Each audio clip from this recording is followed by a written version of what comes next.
For our next session, we have National Police Trainer Becky Haas, who will offer law enforcement professionals practical evidence-based strategies rooted in trauma-informed policing. She will explain how understanding the root causes of trauma and the related brain science can transform responses to non-compliant or difficult behaviors, replacing frustration with empathy and improving outcomes on the scene. Welcome, Ms. Haas.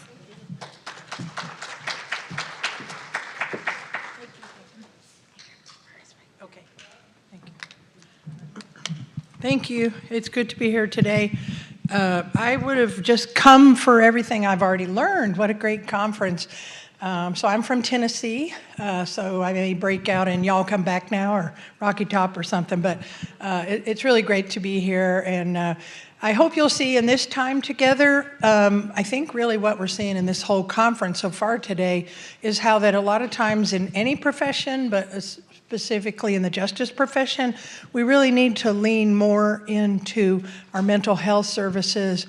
We need to lean more into some of the things, social work, that maybe aren't in our discipline by and large. So that's kind of how I created trauma-informed policing. So I've been a police trainer about 17 years. I taught car seat safety, if anybody's old enough to remember when the booster seats broke out across the state of Tennessee under a grant that was housed at East Tennessee State University. And then I actually went to work for the Johnson City, Tennessee Police. We're a municipality of about 70,000 people. In Northeast Tennessee, we're 15 minutes from Virginia and 8 hours from Memphis. So I learned in crime prevention. Tennessee has 8 bordering states, so we're considered a pass-through state. You can get in and out of Tennessee in a hurry. When I went to work for the police, I helped write an $800,000 grant, which we were awarded to reduce drug-related violent crime and recidivism. And I brought together a community, like a lot of the messages we're hearing today, think outside the box. And we had 19 programs, 35 agencies did.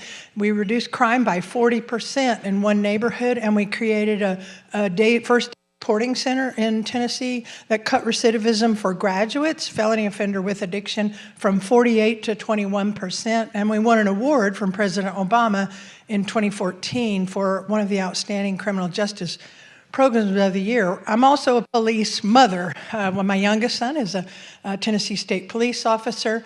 So I am coming at this training really with an idea and a hope to further equip police officers. Police officers are some of my dear friends. And one of the things I know about any kind of professional is you want to be trained for the job that you do, okay? So with that, we're going to launch into this. This training's been post-certified in the state of Tennessee 5 years. It's been CLEAT certified in the state of Oklahoma.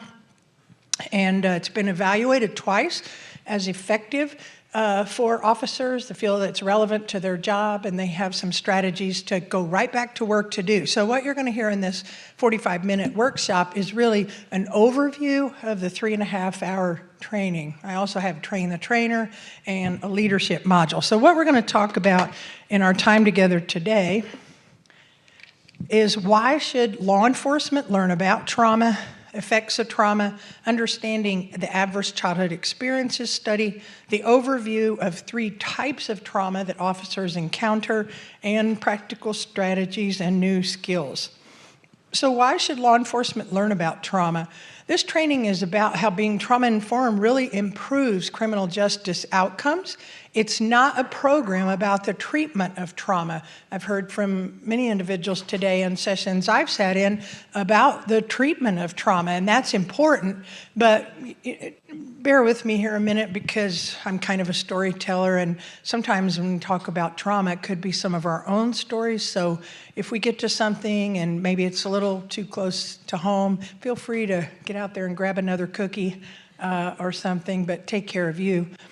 But I was creating these trainings when I heard about trauma and ACEs. I began to create trainings for all my crime prevention type partners, physicians. Last week I was doing grand rounds at a big hospital for judicial, for nonprofits, faith community, you name it. But the last one I created was for the police. And one day I heard a 911 call of a 4-year-old watching their mother being beat with a ball bat. And that was the day I decided that the best intervention that child had was a police officer who was going to be coming and needed to help that child sort that out. Because what that child didn't understand, calling to save mom, is that now my actions caused dad to be arrested. But if we trained officers to help that child see that you did the right thing, if you ever feel unsafe, you call us, then we're able to use police officers as a first intervention for a child that's growing up in a home with violence. So it's helping you to learn, officers, about being an intervention while you are not the therapist. One of my favorite quotes about trauma-informed care is that your work can be therapeutic while you're not the therapist, okay? All right, so this is directed to law enforcement. Again, your role is not that of the counselor, but you are the intervention that is showing up. That's why you're called first responder, okay? And so some of the benefits to law enforcement in understanding trauma, it can build trust between law enforcement and communities they serve. Empathy and understanding during interactions lead to more positive outcomes, reduces the likelihood of escalation during encounters with individuals in distress, and officers are trained to recognize the signs of distress and respond appropriately. So as I began to develop this training, I'm kind of a methodical thinker, like what comes first, what comes next.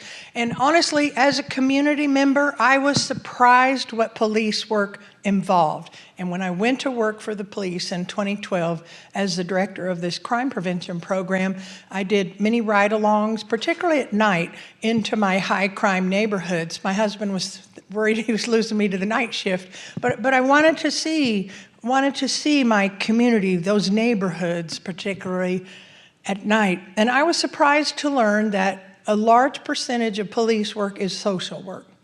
A large percentage of police work is social work. And my good police friends, captains of 30 years, said, Becky, when we watched that recruitment video and we joined up 30 years ago, we were surprised that many days our work feels more like a preacher or a social worker instead of what we would have thought. So then, in trying to bring some research to the nature of police work, studies show that though we refer to police officers as law enforcement, it's only one of several things officers do.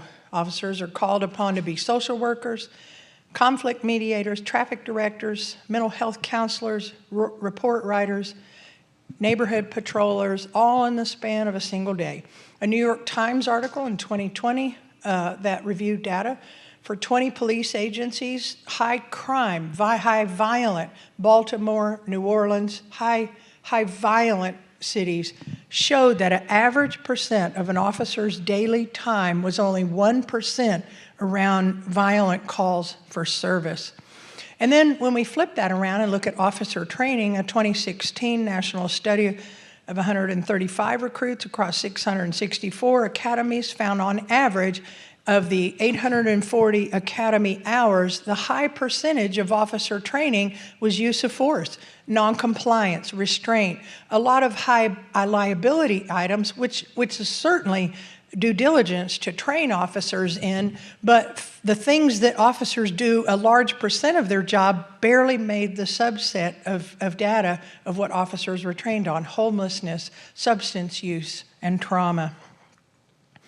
And so one of the things that I really want officers to know, because this is a training really in support of officers, I like to really frame up a lot of training I do by letting you know what you're doing that's right. And, you know, officers are called on the scene, and many times in whether it's a traffic fatality or a suicide, and they're there with the family, and officers are already employing the resource of empathy. By my own story, 20 years ago in September, this past September, my father at 72 died alone of a heart attack. My mother had run out to run some errands, and she called me at work, and they were just 3 weeks from their 50th anniversary, and she called me and she said, Daddy's gone. And I thought, darn, 3 more weeks, and they'd have been 50 years. I thought she meant gone, like left. I never thought she meant he had passed away. So when I went to the house, It was just a few days after Hurricane Katrina, and we didn't have a coroner readily available in Johnson City because so many had gone to Louisiana. And I got over there about 12:15, and it was 4:30 before we could get a coroner to come to the house. And two officers, who later I made friends with when I went to the police, stood on either side of Daddy's bed. You may know that when someone dies alone, they treat it as a crime scene at first, so they had to talk to neighbors and look through the drug cabinet, that kind of stuff. But those two officers were such a great sense of comfort to Mother and I. We had to call all my siblings and other family members, and just the presence of those officers being there. So officers already carry in their tool belt empathy to families, sometimes death notices and things like that. So officers are already very much attentive to empathy, which is one of the greatest tools in using trauma-informed policing. All right, so what is trauma? I always revert to the definition from SAMHSA, the Substance Abuse Mental Health Services Administration. The chief of police that hired me after he got to know me said, "Becky, the fire department really should have hired you because you're like a fire hose." I do go fast, but anyway, so this definition is 3 E words. An individual trauma results from an event, a series of events, a set of circumstances experienced by an individual that are physically or emotionally harmful or life-threatening. It can have a lasting adverse effect on the individual's functioning in many ways. So that's a lot to unpack. I like to look at it 1 E at a time. So this slide are potential traumatic events, and I'll let you look at the words that are listed there on the different columns. And one thing I want to point out there is that there are 2 types of trauma. Over on the far column talks about, in the middle column, natural disaster. September 27th last year, Hurricane Helene hovered over where I live with 100-mile-an-hour winds, which we have tornadoes, but we don't have hurricanes in Tennessee. And we had catastrophic flooding. If you remember that, 14 miles from my house, 70-some people were on the roof of a little hospital that had to be airlifted. And so our community has rallied together, Appalachia Strong shirts and humanitarian efforts, neighbors rebuilding the bridges into their own neighborhood. And so natural trauma is very public, very rallying, but often we don't hear about at all created trauma. And that's much of what filters through your court, much of what filters through the individuals in your court and through those served by police. So we see here natural trauma and created. The second E is the experience, and this can be impacted by how did it happen, when, where, and how often. So we know that a lot of trauma happens, we're going to talk about the adverse childhood experiences here in a bit, that childhood adversity through no fault of your own, that you grow up in a household or born in a household where a caregiver is a heroin addict, and that is the beginning of your life. And so when those who should be protecting you from harm are actually the source of harm, then you can see how that could lead to a greater experience. And then the third are the effects of trauma. This shows up as adaptations. A lot of things that law enforcement and you and the justice system encounter individuals are problems. It might be substance use disorder. It might be overuse of alcohol. It might be theft. But a lot of those behaviors are rooted in trauma. That's the solution that someone's come up with for navigating trauma. Now, one thing I want to pause and say, in training law enforcement as well as any justice professionals, I was honored to speak at the Connecticut Judges Institute in 2024. All the judges there in the state were under one roof. And my message in creating training is that it's accountability with support. We're not trying to change the job you do. There are still consequences when people step outside of the law, when law enforcement are enforcing the law. So we're not saying that it's not, trauma is not a magic card, get out of jail free, so to speak, but it's accountability with support, And so the effects of trauma, one of the ladies in my reentry program that was started under my grant her mother was a heroin addict, and her first day in our program, our first group that they had to attend was MRT, moral recognition therapy. And as she was in her first time, she's sharing why she's in a prison diversion program. Her charges were manufacturing meth, which is very serious. She'd already been to jail. She still had 17 years on probation, but she violated her probation, and that's why now the judges have this new resource to send her to our program. And she began to share as a young child, her youngest memories was pulling her mother out of the toilet when she would shoot up because her mother would get very sick. And I said to her that day, I'm so sorry that's your story. You know, I have bumps in the road in my childhood, but nothing like that. And the next time I was over there and saw her, she handed me a little scrap of paper. I put it in my pocket. And when I got home that night, it said, "Thank you, Miss Becky, for treating me like a person." Now, if she would have violated her probation, absconded, failed a drug screen, I have an ethical mandate working for the police. We would have had to have a warrant for her arrest. But I'm proud to say she graduated and was on the front page of the paper with her sentencing judge when the state took that program. But all that to say, the trauma-informed in any professional role is really the human in you connecting to the human in the individuals, okay? All right, so here are some ways that we can define trauma, identify it. Trauma is like the wind. You don't really see the wind. What you see are the effects of the wind. When I was training the Oklahoma City Police in 2019, 1,200 officers, they made a laminated card of this for officers to carry. So these ways that we can see a trauma manifest are physical manifestations, hyperarousal, hypoarousal, fight or flight, freeze. I want to talk more about that. Headaches, tummy aches, emotional, anxiety, guilt, depression, shame. But what really drew me in was behavioral, how that individuals that have experienced trauma in their childhood, very, very often it's generations. So they've seen their caregivers cope with trauma through substance use, and they follow down the same path. But then also cognitive. So I have a sexual assault training for officers because officers sometimes perceive sexual assault reporting as false reporting because it's delayed reporting. But when you understand trauma, you can build a stronger case. Good to see a little head shaking out there, okay? So here's the way a typical brain develops with a little bit of the scary brain, a little bit of the amygdala. And when you have a constant, at least one constant caring adult in your life, because professionals, a child cannot develop their brain by themselves. Science shows us, the Harvard Center of the Developing Child and more, Alberta Family Wellness in Canada, the neuroscientists tell us a child has to have at least one nurturing, constant, caring adult in their life that helps their brain to be developed. So we see a typical, a school-ready brain being developed when there's a little bit of scary, like my grandchildren spending the night, "Grammy, what's that over there in the dark?" You know, and I'll say, "Oh, that's Grandpa's snow boots," or, you know, and calm those little fears.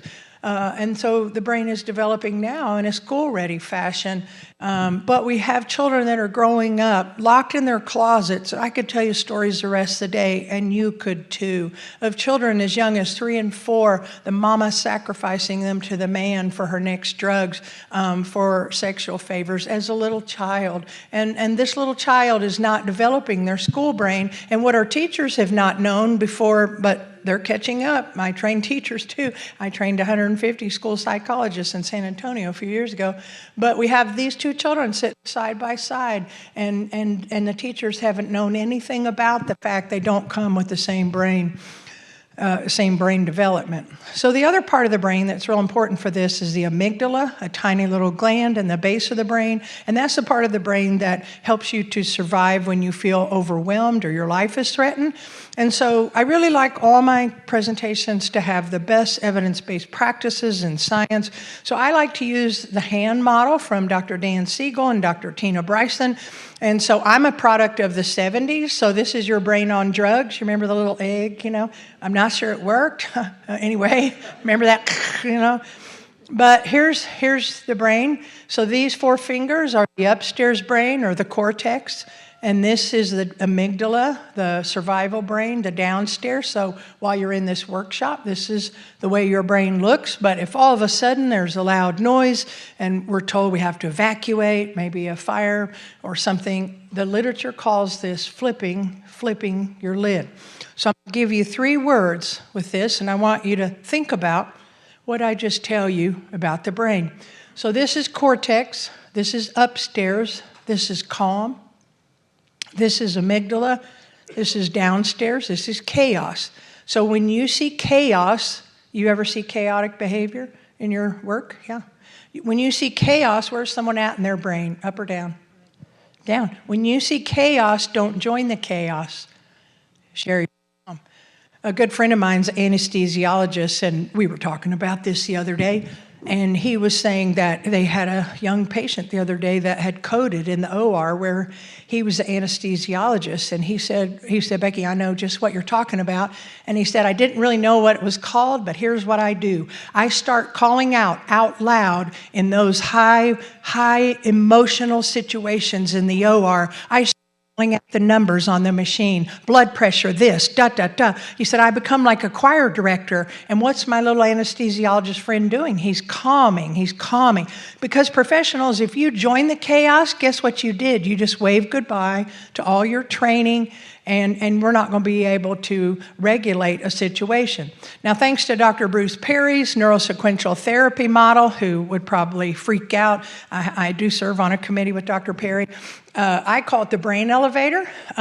So the first thing you need to do is when you see chaotic behavior is get someone on the brain elevator by regulate. Here are my favorite things to do, just deep breathing, counting backwards, having a little food, movement.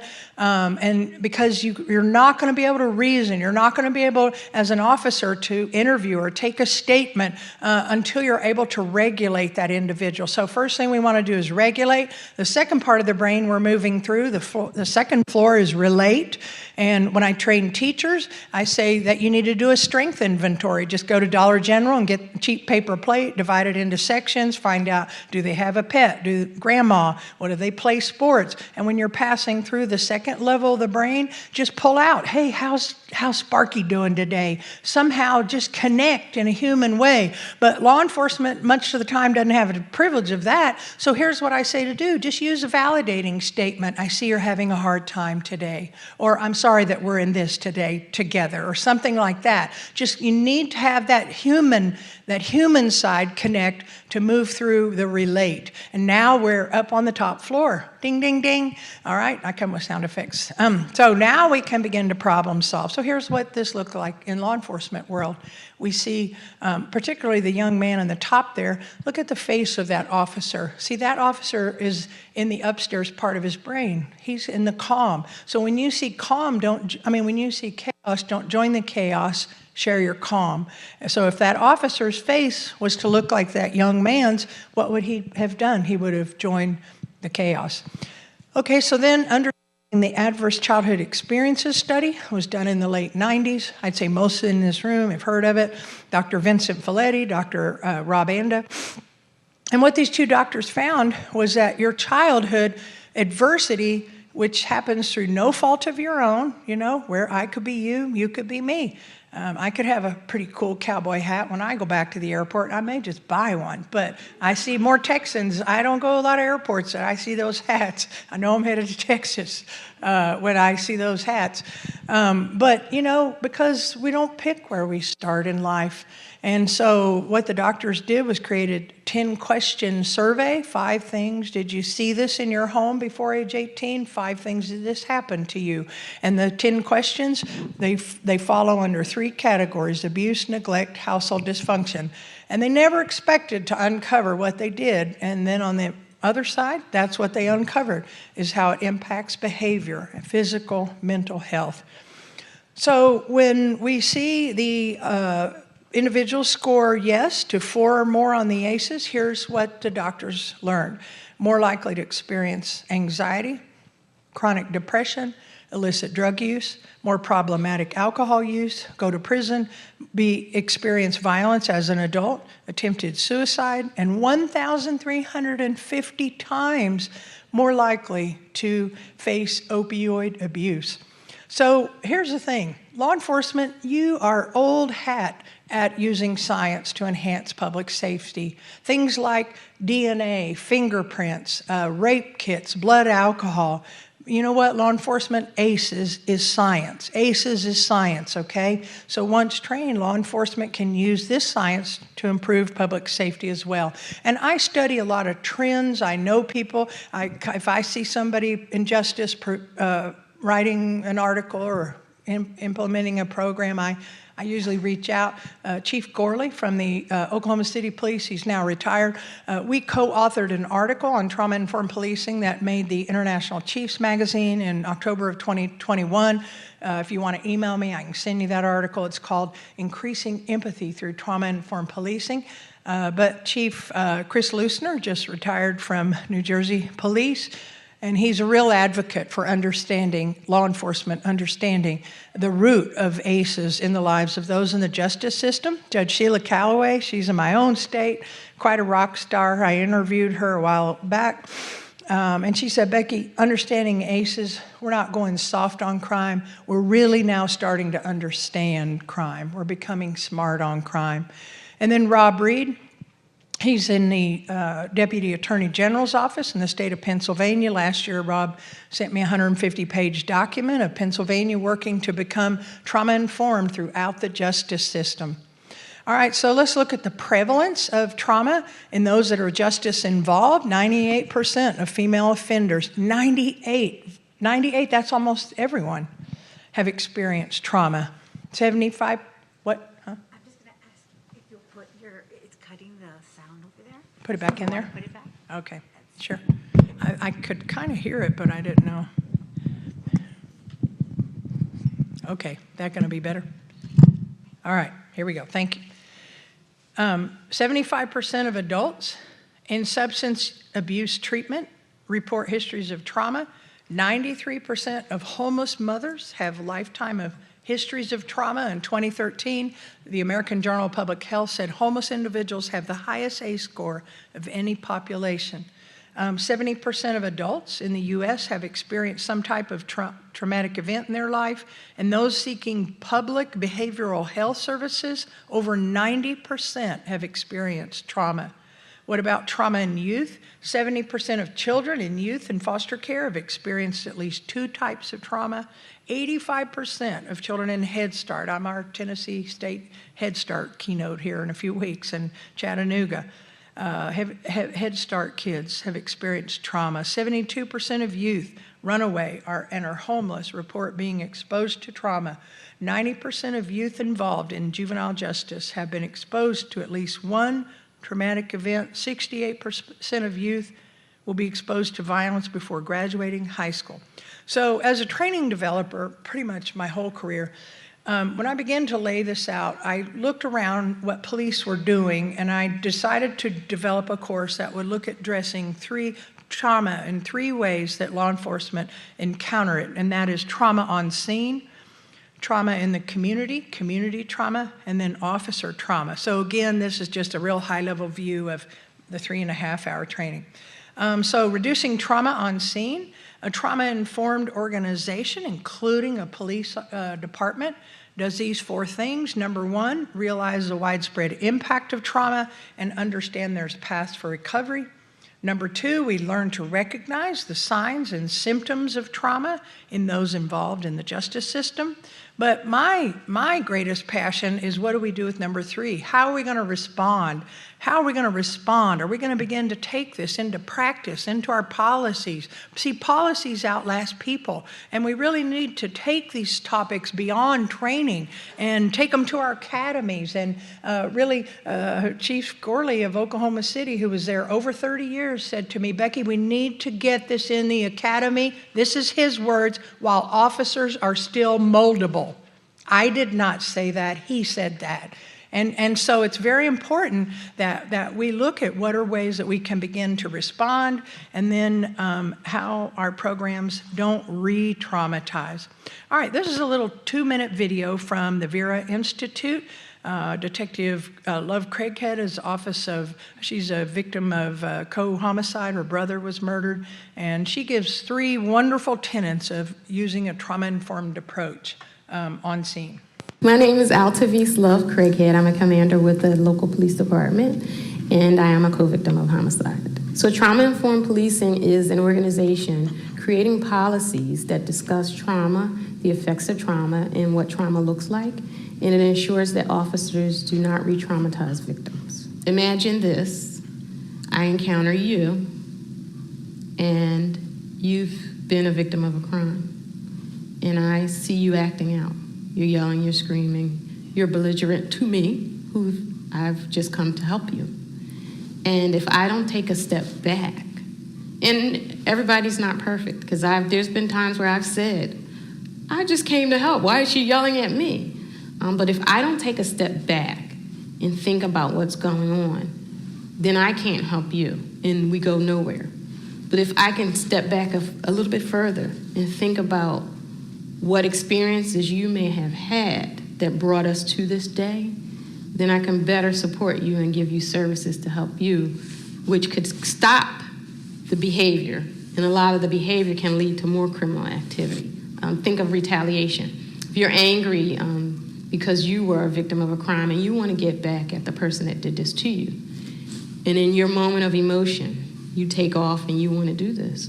Well, if I can bring you down, de-escalate you, and help you and support you, the chances of you retaliating against that person decreases, which stops the cycle of violence.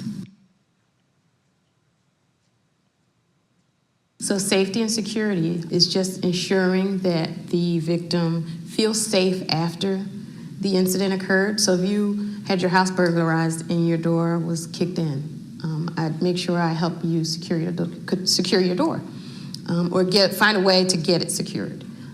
If you didn't want to stay at your home that night, then we could transport you to wherever it is you want to stay for the evening.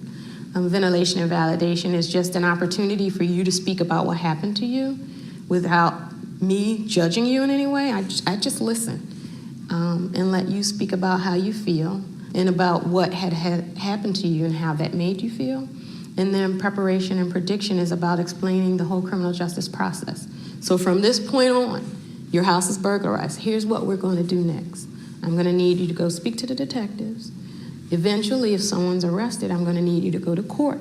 It could be possible that you may have to testify in court, and here's what we're looking for you to say. Just explain what happened to you. And then you explain the whole process to the person. They know what to expect. It's not, something that's taboo. It's not, so they won't be afraid.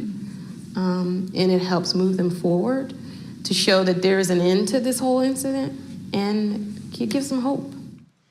Now, in my actual training, we do some case studies and work through it with officers.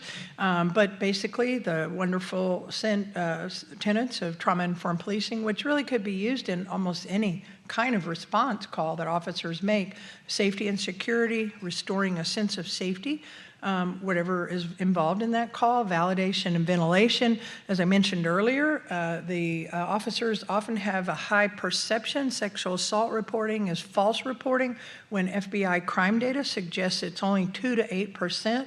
That's why sometimes domestic violence is the most underreported crime there is, because when the on-ramp to the justice system has a high perception that it's false reporting, then that is something we have to be aware of. And then what comes next? Preparation and prediction. So we don't have time here, but like something like this: a female university faculty at her home reports she was raped on campus a few hours ago.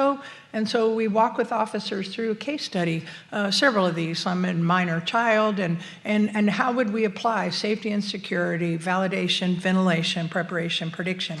So as I mentioned earlier, I really love to study trends in policing. And so some examples that are rolling out across the nation over the last 5 years that I've been a consultant full-time: domestic violence calls with children on scene, and officers make referrals. This is happening in Wilmington, Delaware, social work, mental health ride-alongs. Even near where I live in Greenville, Tennessee, 45 minutes away, the chief recently told me they do FaceTime. They can't afford a social work or mental health, but they buy a block of time for mental health, and they do a crisis evaluation through FaceTime. We see telehealth, which is what I just described. They have professionals on staff in social work or mental health. Delaware does a juvenile civil citation program. I helped the chief of Chattanooga Police do something with nonprofits called Cop Care Bags. And these are just bags in the officer's car that helps children reduce trauma on scene. Bigs in Blue, where officers are going out in a mentoring fashion, soothing environments, and CIT, which I'm CIT trained, to help to de-escalate, handle with care, which a lot of states that call me. I just trained Delaware State Police for the Delaware Department of Education. Oklahoma, my own state of Tennessee, Governor Lee passed Handle with Care law in 2020. So that's where I'm usually often called for police to understand more about trauma. And that's where police and schools work together. And if a child is involved in a situation that the officer deems is traumatic, before school starts the next day, they just send a message to the school, Joey Brown, Handle with Care. No details about the situation, just that that child literally needs to be handled with care. Here's the softening of interview rooms in Cambridge Police Department. And then Martinsburg Initiative, we're getting ready to present together on the Justice Clearinghouse podcast coming up. And I trained at Martinsburg Police a couple years ago when they started this. So they got this program started with a HIDA grant. West Virginia was a high trafficking drug corridor there. And it was the police department that initiated that understanding about trauma and ACEs, that they needed to go upstream, working with families. Now they have a police and youth basketball league. They run all kind of camps. So a couple of other things that are interventions that are spoken about by the peers of police is using tactical breathing. If I train teachers, I call it star breathing, but tactical breathing with police. You could teach tactical pie baking. Police love tactical. They're so good. But we call it tactical breathing, okay? And that officers should evaluate whether an individual's failure to comply. I think the mother and the wonderful young son this morning in the opening keynote, that non-compliance should have a drop-down box, okay? According to research, 48% of individuals shot by police officers have some kind of disability. So we need to consider non-compliance can mean a lot of things, okay? What can we do? Engage the person, develop a rapport, provide a calm environment where we can, give undivided attention, give as much control and choice when possible, validate concerns, and allow a support person. And then I go through things that were written by the International Chiefs magazine and Yale University in 2012. They have a wonderful toolkit all around child development and how to reduce trauma on scene for children.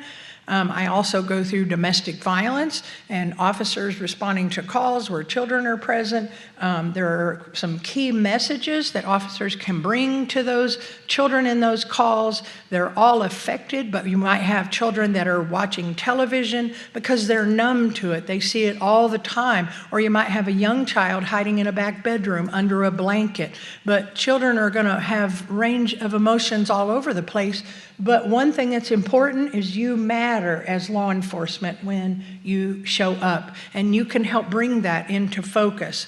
Also thinking about when a child is caregiver's been arrested, even if it's a situation where the caregiver's arrested, removal of a parent from the home is traumatic to a child.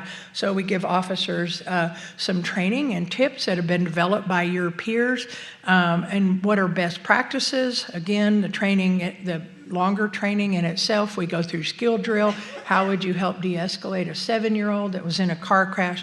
All right, the second kind of trauma is community trauma. You know, all of our communities are filled with such rich diversity. Where I live, it's about 7% Black and 20% Hispanic. And so my job when I worked for the police was to begin to develop relationships with our different demographics, LGBTQ, the different, we have a large Liberian population, Liberian churches in Johnson City. See, here's one gift you hold, law enforcement. Everyone in your community, no matter what their story, they care about safety. And you have the key. You have a key to build a relationship, and at times can involve those leaders when you need assistance. And so we were really privileged in 2015 to work with the NAACP after riots around Mr. Floyd's murder, was to begin to bring the police closer together to community. So in 2015, we started the first Martin Luther King Unity March, which still holds true to today. Then we go through skills, name some ways that you can build these relationships. And then I wrap the training up by the third type of trauma is officer secondary trauma. I'd say those of you in the room, how many are law enforcement? Law enforcement? Okay, a few. Well, law enforcement know that the leading cause of death of officers the last many years is not on the job, it's suicide. And 70% of those suicides are within the first 5 years of retirement. When I go to a community like Delaware or Martinsburg and do my police training, the first thing I do to set it up is talk to who's over mental health resources in that area, and I'm really shocked that either A, they don't have a lot of resources, or B, they have them, but the officers really don't know much about them, or they just really don't access them, okay? So think about this. If an officer takes rounds to their Kevlar, it's replaced immediately. But what about emotionally? What about to their mind? In Johnson City, the only mandatory debriefing was if you use your service revolver. That's the only mandatory. But a young officer, as a friend of one of my sons, couldn't revive a 2-year-old one day that fell in a swimming pool. And he has a 2-year-old himself, and I'll tell you that has stayed with that young officer. Officers on patrol, Sergeant Carrier is a good friend of mine. So Becky, I've worked patrol 15 years. I've worked 29 fatalities. I remember every single one of them. And so we have to begin to look at how can we help officers. So statistically, every day, as far as this was in 2019, I think, 800,000 officers on the job, 200,000 are battling addiction. So research conducted by the University of Philadelphia, University of Phoenix, 85% of first responders experienced issues related to mental health just by a cumulative toll of trauma that they've experienced. 55% of responders believe their supervisor will treat them differently if they mention mental health concerns. 69% said mental health services are seldom or never utilized. 1 in 5 families will experience a mental health crisis.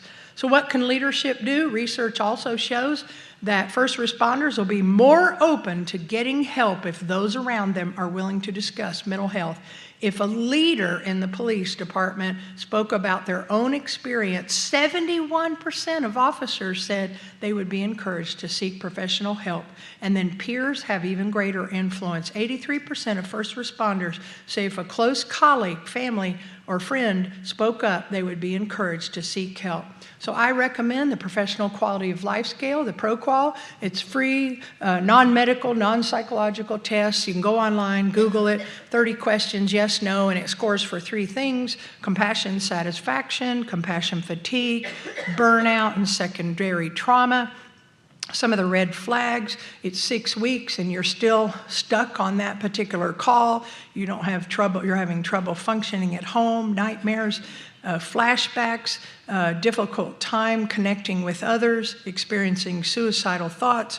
Some of the recovery tips, which you can spend a lot more on this: reach out to others. Police officers have told me after this training, Becky, if the only friends you have are officers, you need a few other friends. because it's kind of like driving and you got that blind spot monitoring on your car, you know. You need some people that help you be connected to your child's Little League again, or to your men's Bible study, or to a hiking group, or some other areas of interest. And there are some national resources. You know what really touches my heart is how police officers that retire, I've heard of ones getting a degree in social work so they can man these 24-hour chat lines and help lines for officers. So we're going to park it there. And this is my contact information. As I said, I have a 3.5-hour training, Lead the Change, where we just go through with your leadership. Okay, who's going to do that? How's that going to happen? And then we talk, and then I have a 5-hour Train the Trainer. So that's what I've delivered in Delaware, Oklahoma City, different ones, and now they're running with it. So appreciate the opportunity. Yeah, thanks for being here. Thank you.